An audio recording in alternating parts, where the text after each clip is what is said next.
Right, so welcome everyone to our weekly call, which is now being recorded, as you can probably see on your respective devices. As you would have seen, the sort of main theme for our discussion today will be on GDPR, and then we'll pick up on anything else under any other business that people wish to bring forward. I will put not a health warning, just a reminder, perhaps is a better phrase, on the GDPR discussion. So just as a reminder, Jonathan Langley, who I'll introduce properly in a moment, is going to be taking us through and sharing his expertise on GDPR. He comes from the UK's Information Commissioner's Office, which is the relevant UK regulator. But the important thing to bear in mind is that this is to give you general information on GDPR, and your organisations are required to take into account all the available information on GDPR, but then to make their own decisions. So what Jonathan isn't giving today is advice about specific implementations that you can then sort of use to sort of make direct decisions against. It's meant to be information. I'm hoping well, I'm sure it will be very helpful, but do bear in mind if you have a specific implementation, you'll need to look at that more directly outside of this call, but it should at least get across the general points. Am I presenting your slides, Jonathan, just to check that that's needed? I can certainly give it a go if I have the right permissions. Okay, you should have the right permission. So okay, right, bear with me 1 second then, and we'll see if we can get that working.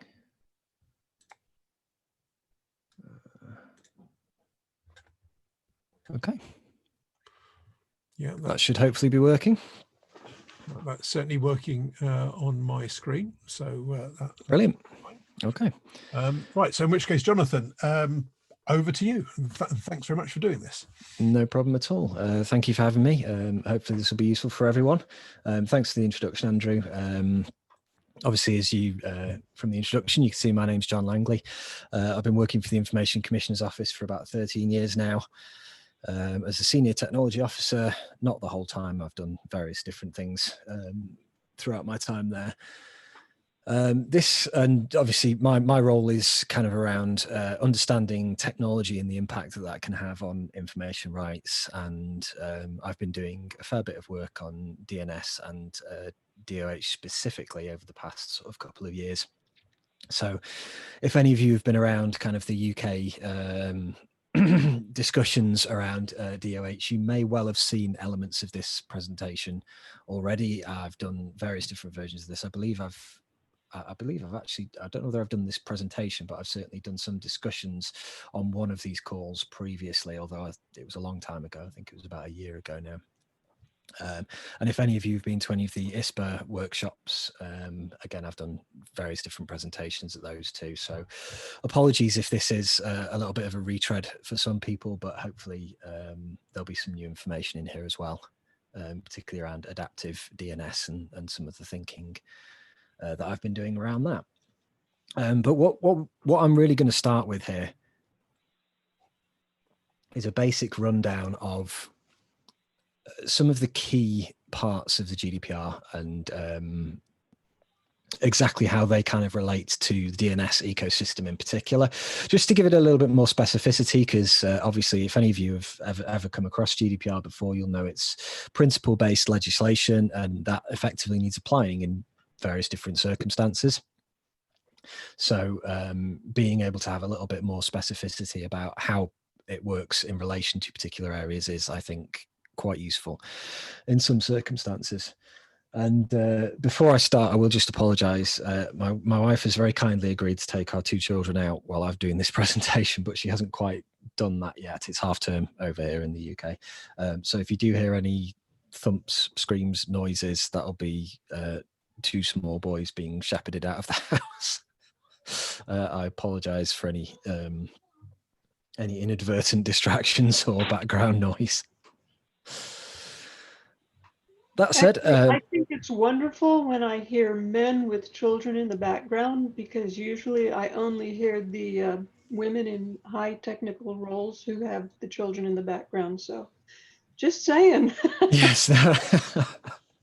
I mean, it's more the fact that they are both very typical young boys and can be very, very loud at times. I was joking with Andrew when we were setting up the call that they might sort of scream at particular moments when I said something particularly revelatory, and maybe we could arrange for that. But yeah, no. Fortunately, thankfully, my wife has very kindly agreed to take them off my hands for while I'm doing this presentation, so I don't have to stick them in front of the TV or anything like that. So let's dive straight into it then. I think it's probably best if we save questions for the end, given the format.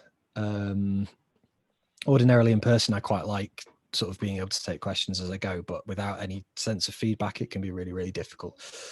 So if we could save questions for the end, please just make a note of anything that you'd like me to go back to, and I'll do my best to kind of clarify anything once we reach the end of the presentation. Yeah, and we'll hopefully deal with it then. Okay. So the first thing to start off with really is what actually is personal data? What qualifies as personal data? Obviously, if something does not constitute personal data, it is not covered by the GDPR, and you don't actually need to worry about it. So what actually is personal data then? What is the definition? The definition within the GDPR is any information relating to an identified or identifiable natural person. Now, I think everyone can agree on identified. That's fairly obvious. You've got an actual particular identifier attached to somebody. But identifiable can be a little bit more tricky to pin down. And also it's the one that a lot of people don't necessarily expect. In the most basic terms, you can think about this as you don't have to have a name attached to a natural person for it to constitute personal data. And actually, you don't necessarily have to be to directly identify them as part of the processing. They just have to be identifiable as well. And I think that's one thing that a lot of people tend to miss about GDPR. The scope for it is certainly for people who are used to the American concept of PII. The scope is much, much wider when it comes to European legislation than it is for the narrower definition around PII. So then we have further information to help us, to assist us a little bit. So a natural person is one who can be identified directly or indirectly, in particular by reference to an identifier such as a name or an identification number, location data, an online identifier. That's a really, really important one, obviously, in the context of what we're talking about, or to one or more of the factors specific to various other aspects of that natural person.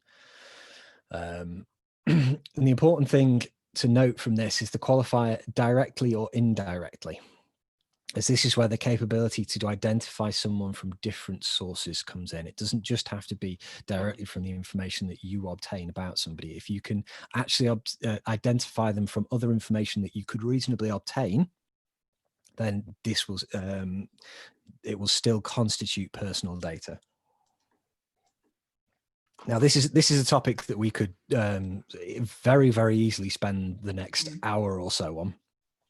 But what I'll try and do is just sort of boil it down to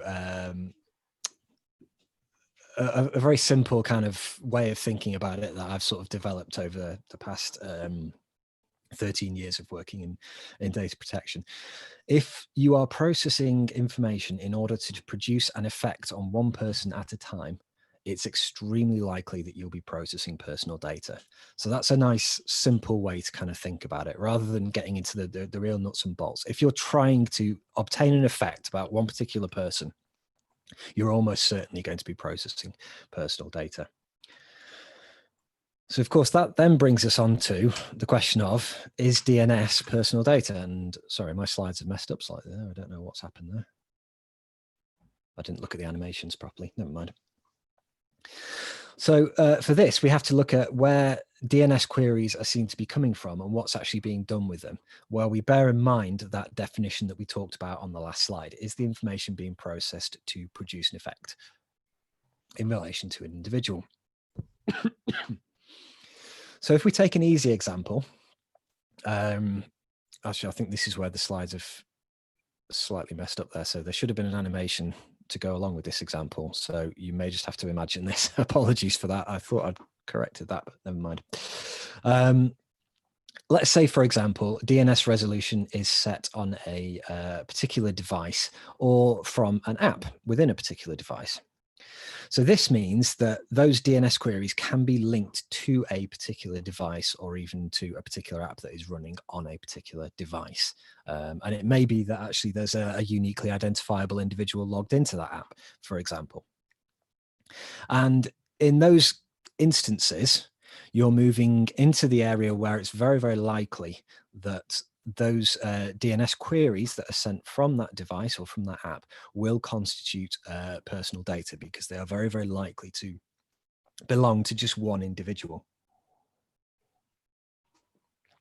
Now, the key thing, sorry, there are a couple of key things to consider here. The first is to remember that people don't have to be identified, they just have to be identifiable. So you don't actually have to necessarily know that this individual is Jonathan Langley, for example. You just have to know that you could actually identify them as an individual. I beg your pardon. The other thing,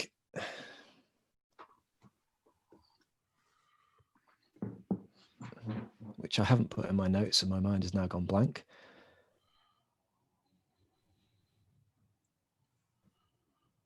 I'll come back to that if I remember it at that particular time.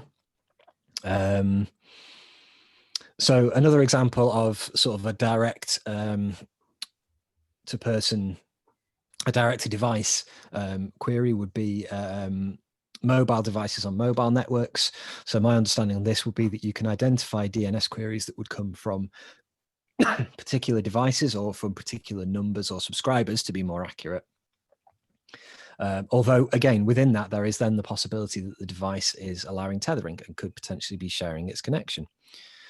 And that actually brings me to the point that I was going to make just before. I knew I'd remember it if I carried on. And that is that one of the key considerations for when you're thinking about whether or not something is personal data is, can you demonstrate that you are certain that it isn't and that you aren't having an effect on people as a result of the processing that you are doing?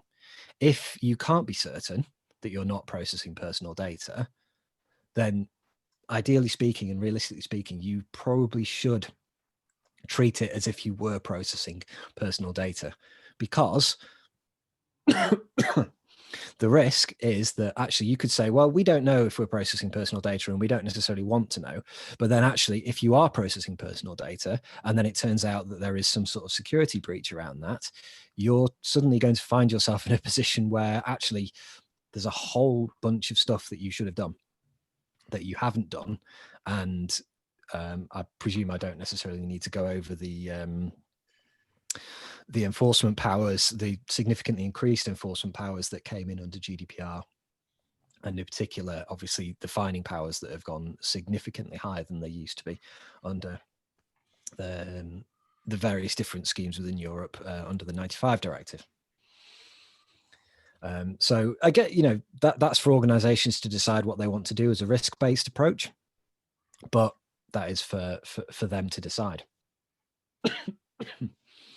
So a slightly different example then, if we think about DNS at the network level. So all queries coming from the gateway, all queries are coming from the gateway on the network, and there isn't particularly any way to distinguish between individual devices. Now, does that qualify as personal data? It might be 5 or 6 different people within one household. Or it could be hundreds and hundreds of people coming from within an enterprise network. Now, in these circumstances, things change a little bit, and you have to start thinking about, well, what are we doing with that data? How are we using that data? So let's say, for example, if it was an ISP that was processing that data, they will know obviously who the subscriber is for that particular gateway. Are they making decisions about, or having an effect on the actual subscriber? Are they attributing information relating to the DNS queries to the subscriber who is associated with that gateway? If so, they will be processing personal data about the subscriber. And again, if there's only one person in the household, or only one person in the household who actually uses the internet connection, then the DNS queries again will constitute personal data in those circumstances, because there's only one identifiable individual who could be related to those DNS queries. I imagine there will be questions on that later on, but we'll move on and deal with those at the end, if that's okay. So assuming we then have personal data that is being processed, we then come to another concept in the GDPR, which is data controllers and data processors. So these are legal positions that determine sort of precisely what the obligations on organizations are under the GDPR. And there's a few misconceptions that tend to happen quite commonly in this area, which hopefully I'll be able to address. But this is quite an important consideration, particularly when it comes down to DOH, because things change a little with some of the deployment models under DOH, and it sort of brings into play the possibility for data controller, data processor relationships that might not necessarily be there under a standard DNS infrastructure. So the first thing that's important to just note there is that the emphasis on the slide there is not in the legislation. That is my emphasis. I'm just trying to draw out the really, really important parts of the definition. So the controller in this instance means the person which determines the purposes and means of the processing of personal data. And as you can see from the red boxes there, you can kind of summarize that into the why and how of processing of personal data. So the purposes would be why. Why are we processing personal data? What is the purpose of it for? And the means is how are we processing personal data? And a controller has to be doing a significant element of both of those things to constitute a data controller. The other thing that's worth bearing in mind, I didn't want to put the full text into the slide because I didn't want to make it look ridiculously busy. But the data controller is not one person within an organization. This is quite a common misconception that we see. So I quite enjoy being able to kind of just sort this one out whenever I get the chance to do it. The controller is the overall body that is determining the purposes and means. So the actual full definition is the natural or legal person, public authority, agency, or other body, which alone or jointly with others, which you can see why I kind of started to cut that out of the slide because it starts to get unnecessarily wordy. But it's important to bear in mind that the data controller is the organization as a whole. It is not the particular person within the organization who has been specified as a data controller, as I've seen some happen in some circumstances. You can also have joint data controllers as well. So where there are two organizations that jointly determine the purposes and means, or process the same personal data, but for different purposes and different means, then that constitutes what's called a joint personal data. A joint data controller. And there's some slightly different rules around that, but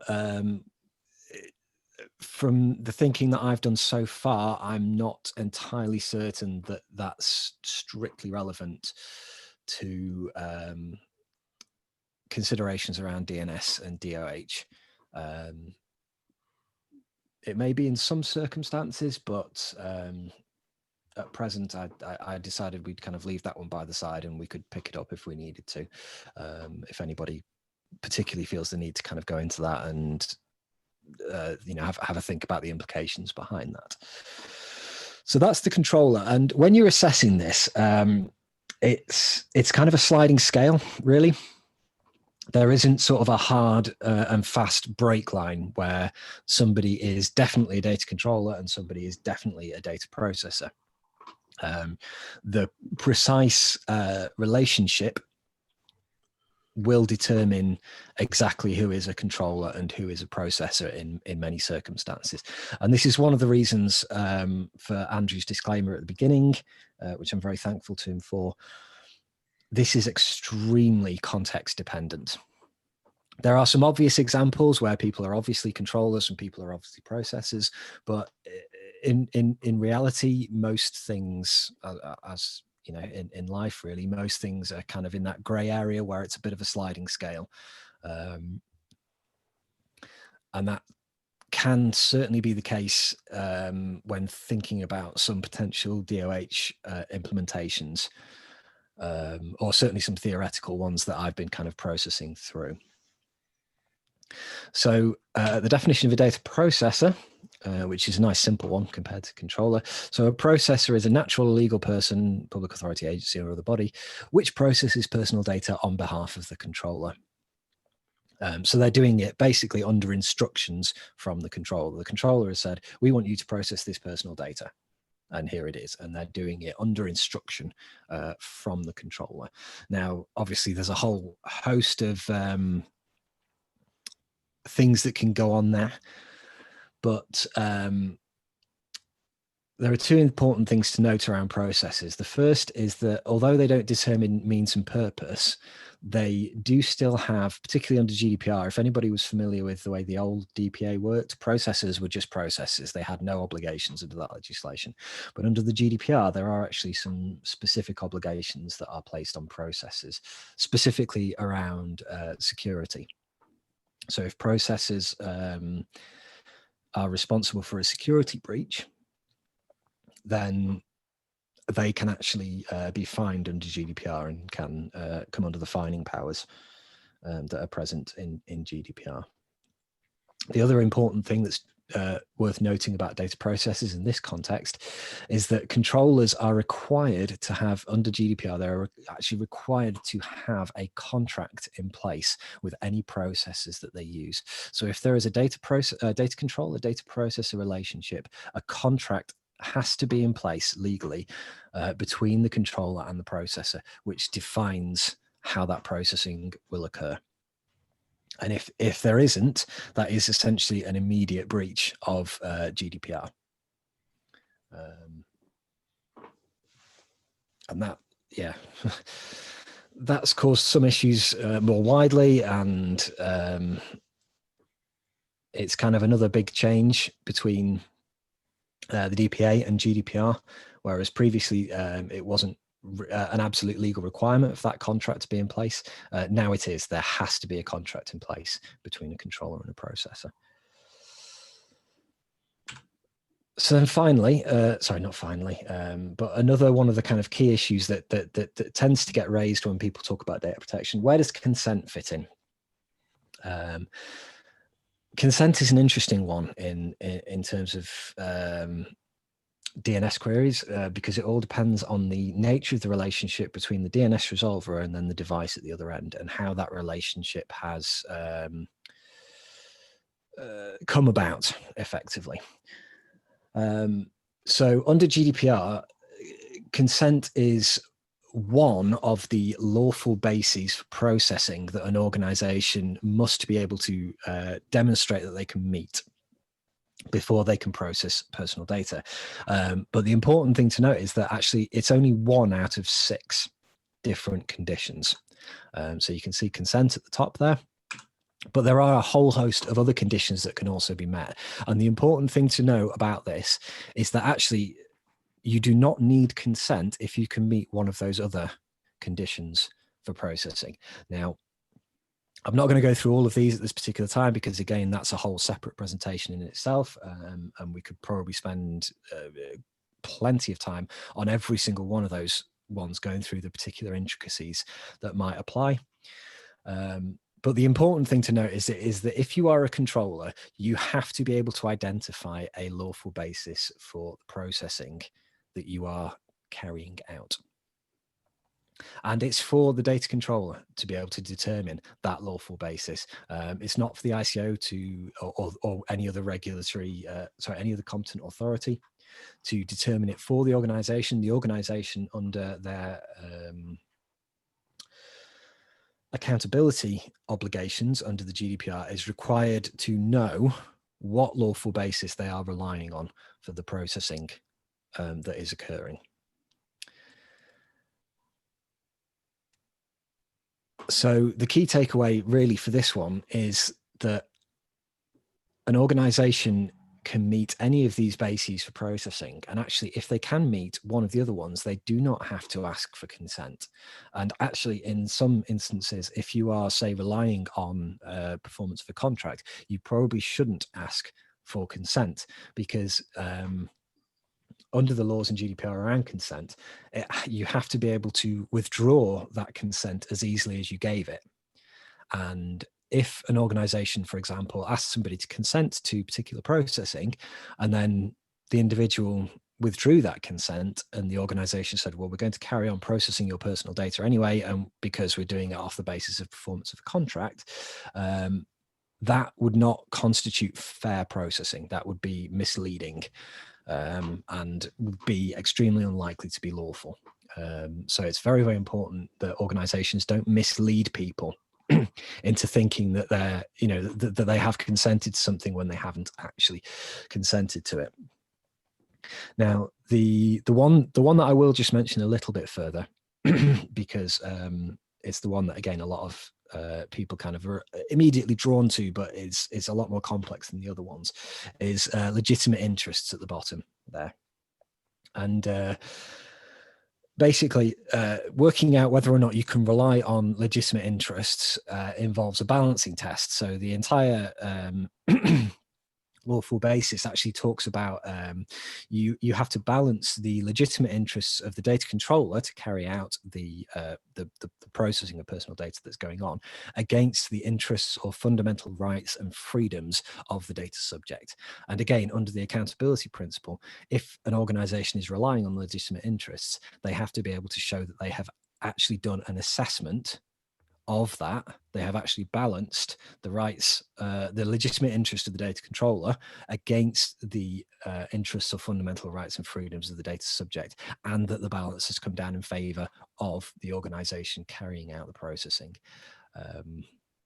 As you can imagine, that one can often be a very contentious point, and can sometimes involve a lot of debate and discussion around precisely where that legitimate interest falls. So that, in a nutshell, in 15-20 minutes, is the absolute kind of core basics of well, with one exception, which we'll come on to talk about in a second, of the basics of GDPR.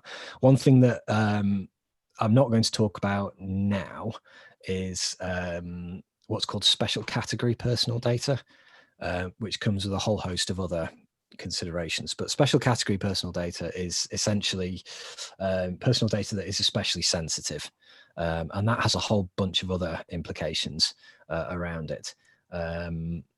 There are probably some instances where DNS queries may constitute special category data, but it will highly depend on precisely what organizations are doing with the DNS queries and what inferences they are choosing to draw from those DNS queries. So again, we can go into that in a little bit more detail if people are desperate to talk about it, but for the time being, we'll skip on in the interest of getting through everything. So the final thing that I want to talk about, just from the very basic legal perspective, is transparency information. So this is information that has to be provided to the data subject when the personal data are obtained. And if this is an ongoing process, the first time will suffice, or if the data subject already has the information. And the organization also has to explain what the legal basis for processing is that they are relying on for the processing of this information. So there's the actual legal text. the purpose of the processing for which the personal data are intended, as well as the legal basis for the processing. Now, recital 60 in the GDPR also contains the requirement to provide any further information that is necessary to ensure fair and transparent processing in the specific circumstances and context. So that gives that really kind of widens what might be required in certain circumstances, and again makes it extremely context specific. There's a whole bunch of circumstances where basic information will be easily understood. The example I like to go with is CCTV signage, for example. CCTV signs are extremely well recognized, well understood. A lot of people will understand what is happening with their personal data if they see a CCTV sign. Whereas some sort of new and novel processing, let's say, for example, if it wasn't just CCTV processing, but there was also live facial recognition going on at the same time as well, that is something that may well require further information to be provided for that processing to be fair at the time, because live facial recognition is not something that is anywhere near as common or ubiquitous as CCTV processing is, for example. Another thing that is actually specifically called out in recital 60 is profiling activities and the consequences of that profiling. So that is specifically called out as something that individuals should be informed about under the transparency information that's to be provided.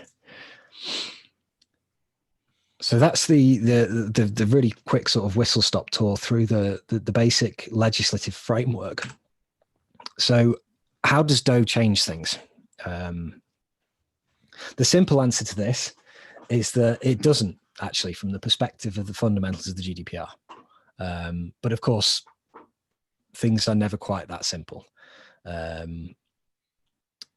So all DOH does as a protocol, I mean, you all know this, but is change the visibility of the information over the network. The actual protocol itself doesn't say anything about who is going to do that processing or anything like that. All it does is it just says that is going to be encrypted. So this then has a number of knock-on implications for everybody else in terms of many, many, many other things. But looking at it from a legal perspective, from a GDPR perspective, the actual spec for DOE literally just changes that visibility, nothing else. There are no further specific implications in that context. However, if we think back to the different models that we looked at before when we were looking at personal data, DOE is likely at this point to be implemented at device or app level. Certainly the existing implementations that we've seen are. And this is actually likely to change the nature of the relationship between the individual and the DNS resolver. Now that then obviously has a knock-on impact on who the controller is potentially, who's a processor in the chain, what the lawful basis is, because the nature of the relationship between the two, between the individual and the person processing the DNS queries will be different. So there's a whole range and host of different circumstances where this could change things in a drastic way. So if we think about it in terms of standard DNS, you pay for an internet connection, and your ISP, as part of providing your internet package, provides you with DNS resolution, because realistically speaking, for the vast majority of people who don't know and don't care what DNS is, you need DNS to be able to use the internet. So the nature of the relationship between the subscriber and the ISP is likely to be a contractual one. So the most appropriate lawful basis could well be performance of a contract. Again, it depends exactly what they're doing with DNS queries and so on. But if we kind of think about this in general terms, the transparency information may well be slightly different. The purpose of using DNS is to provide the user with an internet connection. So does the ISP necessarily have to spell out that it's going to use DNS to provide you with that information? Possibly not. It depends really, again, on exactly what they're doing. But in most circumstances, actually, people don't really need to know that DNS is the mechanism by which, internet sites are resolved, and you're connected to a server at the other end. So the transparency information there may well be, just that we process the information that you type into your browser to provide you with, your internet access, to allow you to access sites. Whereas if an individual specifically goes and selects their own DNS resolver, they know what DNS is, and they say, actually, I don't necessarily want to go with just, what my ISP has said. I'm going to go and look for an alternative one. So I run my own DNS resolver at home, and I, obviously when I was doing that, went around and looked around at the various different options, who was providing DNS, what, the various different options they gave, and that's all laid out up front, and that changes the nature of my relationship with that organization. So I'm making a choice to go to that organization. I am effectively consenting to that organization processing those because I am choosing them. And actually, I've probably seen all the transparency information when I go and actually select them as a DNS resolver. Not necessarily. In some circumstances, obviously, there could be some little tweaks on that and some little things that would change. But generally speaking, that it's more about visualizing it as the relationship has changed. And then if we think about a third example, so if we think about Mozilla and Firefox, so Firefox has a DOH client built into it, and Mozilla at present selects the list of DO clients, DO resolvers that you can use. Now, I know you can also configure it yourself to use another resolver if you want to. But let's say, for example, that you just go in and you just turn it on. You don't actually really, you're not really interested in who's actually doing the ultimate resolution at the far end. Again, the relationship has changed because your relationship is directly with the browser at that point. So your relationship is with Mozilla. So Mozilla are most likely in that circumstance to be a controller. And then they are choosing who is doing your DNS queries within the browser and how they're doing it. And actually Mozilla are fully aware of this. For anybody who's kind of followed along with this, you'll know that they already have contractual relationships with all the people that they have in place. They're quite happy with their position as being a controller in that situation. And well, I assume they're at this point. If there's anybody from Mozilla on the call who wants to correct me on that, then feel free. So again, the nature of the relationship has changed when it comes to these GDPR considerations.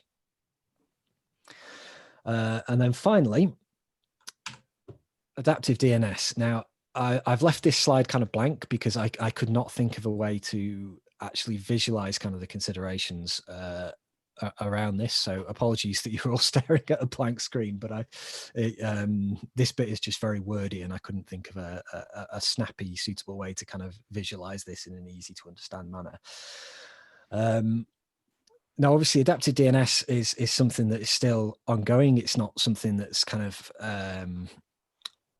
established or, significantly out there in the wild or anything at the moment. So this is very, very theoretical, this bit. This is based entirely on my reading of the various IETF drafts and what could happen as a result of those drafts. And effectively, this comes down to my classic ICO get out, really, which is it depends. Basically, a lot will depend on precisely how things end up working with adaptive DNS. In particular, the configured behavior of DO clients, especially. Controller processor relationships are the big thing here that could change from other models. And this obviously brings with it some additional concerns. So if you're a controller, there are a lot of additional obligations that are placed on you. If you're, and if somebody is a processor, then actually as a controller, you are legally obliged to have a contract in place with them. And again, things start to change in that circumstance.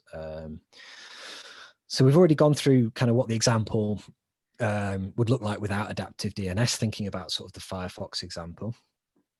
How would that relationship change if domains can set themselves to be authoritative resolvers specifically for their domain, for example?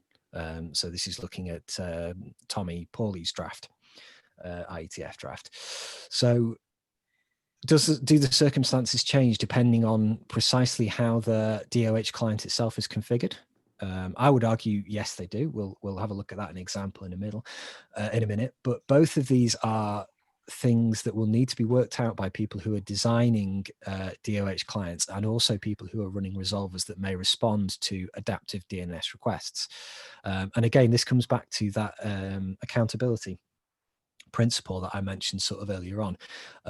GDPR requires you as an organization that's processing personal data to have worked these things out and to show that you have thought about these things and worked them out at the time. So if we take a quick worked example, because I know we're running out short of time and I want to leave time for questions. So let's say there is a DO client within an operating system, and it is set by the OS manufacturer to always accept upgrade requests, specifically from domains that advertise DOH resolvers for their own domains, which I believe is how is what Tommy's draft is proposing. Although again, if anybody has a different understanding, please do let me know, because that's obviously quite important to the considerations that I'm making. So in this situation, it seems likely that the OS manufacturer will be a controller, because they're determining the means.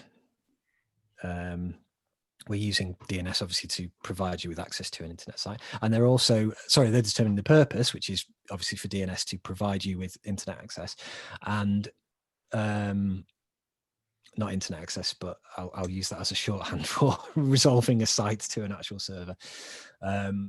And any DOH resolver that advertises themselves through upgrade requests will be a processor in that circumstance. Now, I'm guessing from what I've said that you can already see where that might be problematic. Is the OS manufacturer going to have a contract in place with every single DOH resolver that might be advertising for upgrade requests? I'm not even sure how that would actually be possible. Thinking about a separate example, what would happen, say, for example, if the user was given the option to set the configured behavior of the DOH client themselves? And for the sake of argument, without wishing to get into a whole bunch of transparency information stuff, they were given enough information to understand exactly what was going to happen as a result of that. In those cases, it's probably likely, again, depending on the circumstances, that the DOH resolver itself would probably become the data controller rather than the OS manufacturer, due to there being a considerable shift in terms of the where the relationship exists, and the means or the how of how the DNS queries are being processed. That obviously doesn't necessarily come with less implications for the OS manufacturer, but it could have implications for any domain that is setting itself up as having an authoritative DOH resolver for that domain. Now, that is very much kind of a very quick whistle-stop tour through the kind of just some of the examples that I've been rattling around in my brain at the moment. I imagine there's going to be loads and loads of questions, and probably stuff that isn't quite entirely clear, because I've tried to get through an awful lot of stuff in a very short space of time. But quick conclusions for people. Hopefully, these would be good takeaways that I would for people to take away. DNS records are very likely to constitute personal data, should really be processed in compliance with the GDPR, unless you can demonstrate that they aren't personal data. Organizations will need to assess their position and determine whether they are a controller or a processor of personal data. That's under the accountability principle. And then in terms of us as the ICO, and this kind of applies in many instances, but we will assess the compliance of any organization doing DNS resolution, regardless of the precise method that is occurring, whether it's standard DNS, whether it's DO, or whether it's DOT or anything else, on a case-by-case basis. We can't, hopefully, as I've demonstrated in this, we can't do blanket considerations on this, because the nature of the relationships are going to be very different in every circumstance. And that is the end of me talking for at least a little bit. My email address is up there. If anybody has questions that we don't quite get to, and they have, some really burning queries, please feel free to ping me an email if there's something I haven't quite got to. But hopefully we'll be able to get through a few questions in the next 10 minutes or so. Fantastic. Thank you, John. That's much appreciated. And just in case you missed it, I posted in the chat that the sort of maximum penalty for breaches, for less severe breaches, is fines up to 10 million euros or 2% of the worldwide turnover. For more severe breaches, it's 20 million euros or 4% of the worldwide annual turnover, whichever is the higher in both cases. So quite an important one to pay attention to, I think. I guess, as you would have heard, though, this is potentially complicated, and certainly does apply to some of the discussions we've had around this area. So let's see what questions we have. I see Glenn has raised his virtual hand. So Glenn, do you want to come in first on this? Sure. John, thank you for that very interesting talk. Is anyone else hearing me echo? Yes. Yes, no? Yep, there's some echo there, definitely. How about now? That's better. Awesome. Boy, I could probably spend a few days asking questions on this particular topic.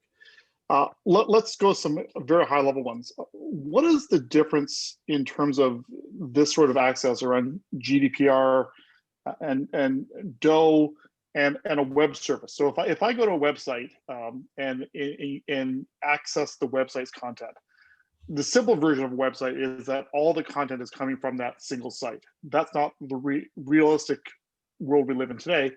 The site page that I see is composed of multiple elements pulled from a variety of providers, variety of CDNs, composed specifically for me and then delivered. But I don't have a contractual relationship with all of those providers, obviously, because that would, I couldn't have a relationship with every ad network, with every CDN, with every load balancer, all of the other infrastructure that makes that web page up. So why is GDPR for DOE different than a web page access? It isn't necessarily. And I think it's interesting. Obviously, you mentioned ad servers. We have a long running piece of work looking at the whole internet advertising ecosystem and infrastructure, and many of the problems that exist there, if anybody has been kind of following that discussion, will be very, very similar to the ones that happen here, actually, just by virtue of the way that the internet itself works. So no, there isn't a specific difference. Obviously, the principles apply in exactly the same way. It's just that the nature of the relationships may well be different in many circumstances. So if it comes to a web page or a website, obviously, like you said, being served to me as an individual, a lot of it would come down to, well, what is the purpose for which, let's say, for example, the CDNs are processing my personal data. If it is to carry something out on behalf of the website itself, there's a good chance that they're probably acting in a data processing capacity rather than as a controller. So then it's do the people running the website have a contractual relationship with the CDN? I would hope so. For many reasons, not just GDPR reasons. But if you take, if we kind of, I don't want to go too much into ad tech stuff necessarily, but if we think about an ad example, the relationship changes slightly. So, let's say, for example, it was an ad network that is actually looking to serve me very specific personalized advertising and is combining that with offline sources. My relationship with the ad serving network is different in those circumstances. And that is why we have, again, I'm hesitant to bring it up because I don't want to get into this too much. Cookie pop-ups and things like that. That's one of the mechanisms by which we start to look at, how can we obtain consent for those sorts of things? Although, if we're talking about consent in that context, we're also talking about PECA and e-privacy implications. So it's not directly analogous. Does that help to answer your question? It does. Let me pick that apart just a little bit. So ad networks aside, because ad networks are, I think, somewhat special in how they do and what their purpose to do and how they do it. So in terms of relationships, because I find it's interesting, this concept that, that a one entity needs to have in place a contractual relationship with another entity. Are those contractual relationships allowed to be transitive, so I have a relationship with A, I have a contract in place with A. In fact, I'm A, I have a relationship and contract with B. B is a contract with C and C with D. Do ultimately, for the purposes of this regulation, do I then have a relationship with D because I have established relationships through those other two intermediary parties, even though I haven't not directly contracted with D? Yes, so GDPR specifically allows for this. Processors are allowed to subcontract out, but there are specific controls that are placed on that. So they can only subcontract out, what are the two phrases? I always get this the wrong way around. It's either prior specific or general written authorization from the controller. So the controller can provide general written authorization to a processor to say, you can engage subcontractors, or they can provide prior, so before the processing actually occurs, very specific confirmation that yes, you can use that processor. Which is most likely to be appropriate is going to depend on the circumstances. But organizations, certainly processors, need to be aware about what those sub-processors are likely to be doing, and they are also obliged to ensure that the same level of contractual controls that are placed on them as a processor are then passed on to any sub-processors. So okay, there's not a direct relationship as such, but it's almost like an inherited relationship, I guess. It might be a way of thinking about it. Right, understood. Okay, thanks. I'll let other people ask a few questions. Okay, I could go on forever. John Todd, do you want to come in? You got your hand raised. Hi. Yes, thanks. This is John Todd from Quad 9. It seems that a lot of the definitions, or at least a lot of this discussion, hinges around a couple terms, and that is DNS record and natural person. And so, listening to this discussion, I was just kind of staring off into space and thinking about some of the things you said. Under certain, at least in my non-legal perspective, there are certain interpretations of what you've said that could imply that because DNS record data is being exchanged between, as an example, authoritative and recursive systems, that is a handoff of processor and controller relationship. And clearly it's impossible for, I can't say it's impossible. It would be extraordinarily difficult and probably bad for recursive operators to have contractual arrangements with every authoritative operator. Am I reading too much into that? Because the description of DNS record and natural person, I could see it as a way you could translate that all the way through, right? What are your comments on that? Yeah, certainly. I mean, it's an interesting point, and I think it's probably worth just picking up on something that Paul Vixie's put in the chat there. Thank you, Paul. And I know you corrected me on this the last time we spoke about this, and I keep forgetting to do it. When I talk about DNS records, I'm talking about DNS transactions. I'm not talking about the records that are held in root zone servers. I'm talking about a query that comes from an individual client and then has to be resolved. So that's a really, really important kind of just consideration to bear in mind. Now, my admittedly rather simplistic understanding at this stage is that, and I have been informed, although I've not had time to kind of really dig into this, that this isn't entirely correct, but my understanding is that once the query goes from the initial resolver further down the chain, there is no visible indication of where the initial DNS transaction query came from. I wish that was true. I would love to dig into that with anybody if people can give me some further details around that. Maybe not now, but sure. There are circumstances where data specific, well, I shouldn't say specific. It is possible that specific IP address data can be passed along with that query from the original client.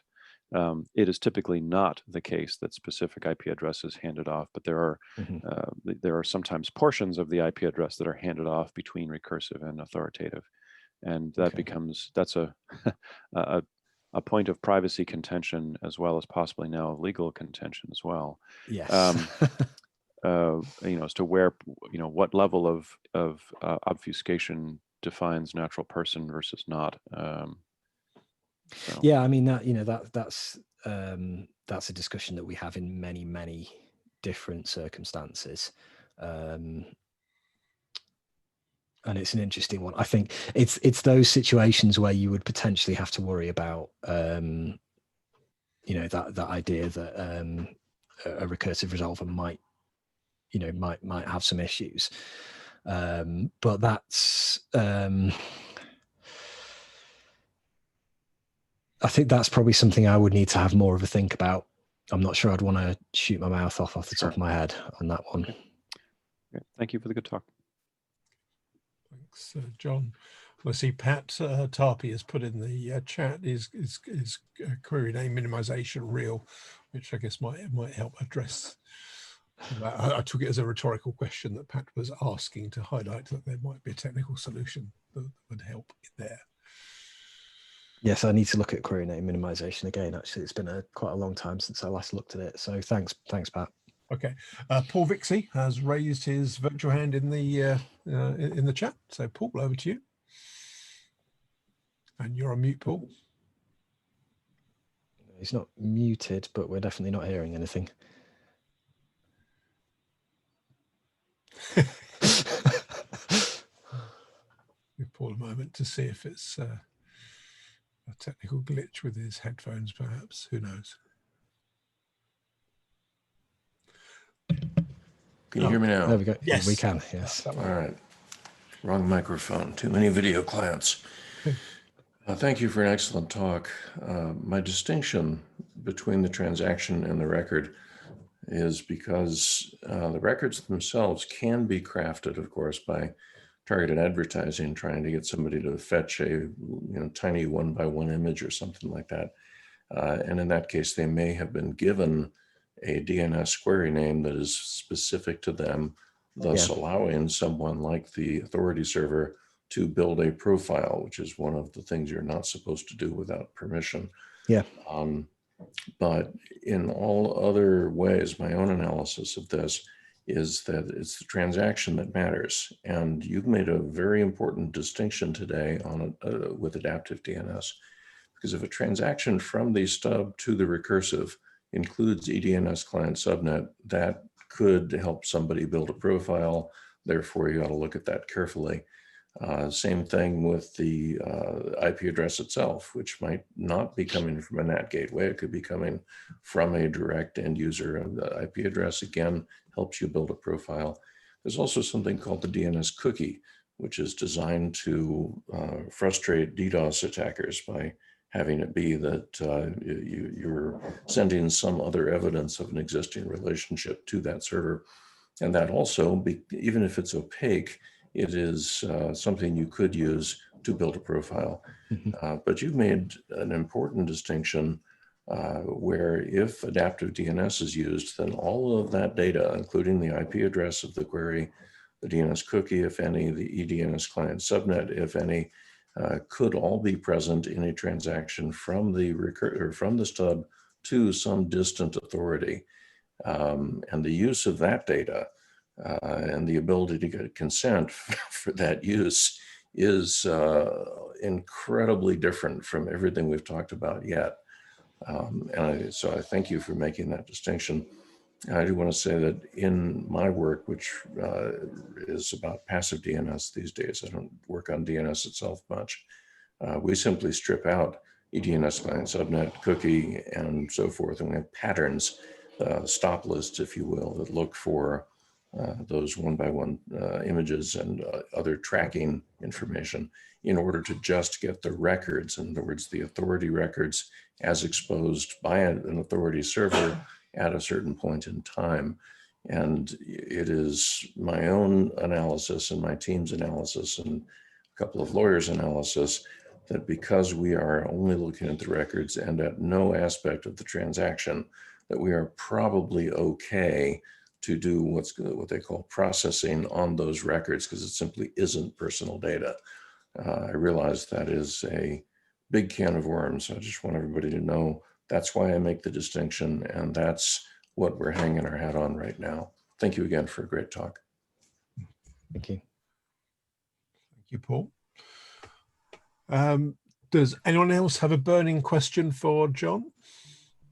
Give you a moment to think and or raise your virtual hand. And Jon has duly done so. So Jon.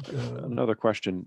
So we're talking a lot about hypotheticals here. I think everyone on the call is probably, and I'll speak for everyone on the call, is interested in like concrete examples of how we can look at opinions from different regulatory bodies as to what is and what isn't our responsibility set. Is there a location or is there some effort underway to give us more clarity with an ability to reference certain rulings or opinions of the regulatory authorities on how we treat DNS data? Simple answer is no. I mean, to my knowledge, I've certainly not come across any other competent authorities who are looking at this to the same level that I am, and even sort of within the ICO, I am the only person looking at this.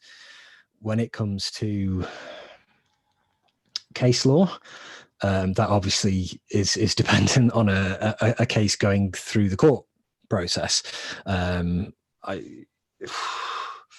None of us want to be that first case. Well, exactly. I mean, I've passed on numerous information within the ICO to say that I want to be made aware of any complaints or cases that we look at in relation to issues like this. For the obvious reason that A, I want to see what people are asking about it. B, I want to make sure that what we're saying is consistent and informed. And C, also to know whether or not that these are things that we can start to provide some more general advice on. I to the best of my knowledge, we've received no complaints or breaches or anything like that specifically relates to DNS in this context.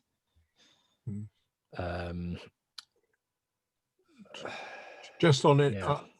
The interest of NRAs in this area.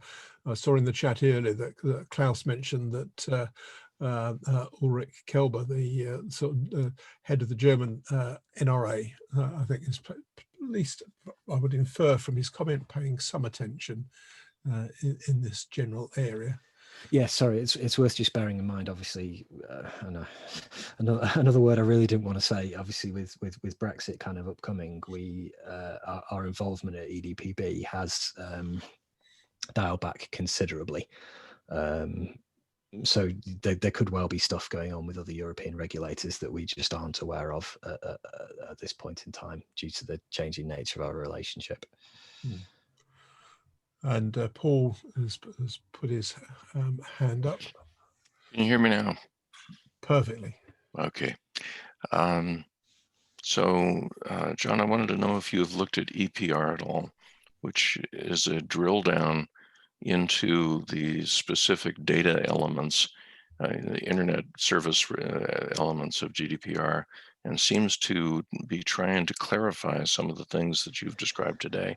And it's in its final drafting now. It's likely to come out in Q1. I'm just wondering if you have looked at that. We have been looking at that, and I'm actually heartened by the additional clarification, but I'd like to hear what you know. Oh dear, that's a rather complicated question, unfortunately. Again, thanks to I know. Unfortunately, again, thanks to the B word, we had significant involvement in many of the drafting stages of the privacy directive, which I presume is what we're talking about here when you say EPR. Yeah, good. Okay, just wanted to make sure. But again, with the withdrawal from EDPB over the last year or so, we've not had any involvement in any of the work for the past year or so. And at this stage, I cannot and would not like to speculate on whether or not EPR will actually end up in UK law. Now, obviously, from an international perspective, and I understand, we've got a lot of international people on the call, that's not particularly helpful. But obviously, from my perspective as working for the ICO, I can only work on the legislation that applies in our country. So yes, we have been kind of looking at e-privacy and have had a considerable amount of involvement in it. But as of Brexit, that's unfortunately not really. Not got quite the same relevance that it would have done. Okay. I know that's not really an answer. Sorry, Paul, but thanks, John. And Joey has raised a question in the chat, which is if the controller is under GDPR jurisdiction, but the subcontracted processor is not, there's a data handling concern, then the controller's jurisdiction would be the legal base and not the processors. Is that correct? That's correct, yes. And there would be, I'd have to go digging into bits of the GDPR I don't use very often, but I think there would have to be additional safeguards in place. And presumably if the it was contractual relationship would have to be quite clear on that point. Yeah, and I believe that would be one of the circumstances, for example, where the general written organization from the controller would have to specify that you could use a processor outside of that is under a different legal jurisdiction, or the prior specific would come into play, and you'd have to make sure that there were additional checks in place to make sure that the information was offered the same level of protection that it would have in the jurisdiction where the controller is. Yeah. Okay, I'm conscious we've run over time, but it's a big subject, so I think that's understandable. Yes, apologies for joining on. As I say, it's a very big subject. To be fair, John, it's quite hard to summarize in only a few minutes. Just to wind up on that, then. I'll include the slides with the notes, so you have access to those, as well as obviously the recording. This will definitely be, I think, an example where I would urge you, if you refer back to the notes, by all means, but I would think you'll probably want to listen to the actual recording, because the notes are only intended ever to be a summary, and this is certainly an area where I think you want to hear the original comments in more detail, very probably. So on that note, John, thanks very much for doing that and making it so DNS specific, particularly around things like adaptive DNS and so on, rather than just a very generic sort of discussion about GDPR.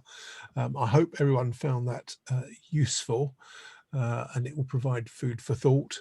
But as per the health warning at the start, if you are looking at specific implementations as they apply to your own circumstances, your own company, then please do seek advice on those particular circumstances, rather than just taking the general principles into account, because the consequences of getting it wrong can be significant and expensive. So I would hate for someone to go away with the wrong impression about how best to do that. So thanks everyone for your time, and a reminder that next week we'll be moving on from GDPR to Google and its thinking around ECH, just by way of contrast.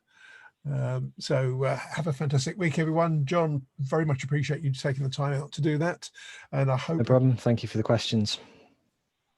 Have a great week, everyone.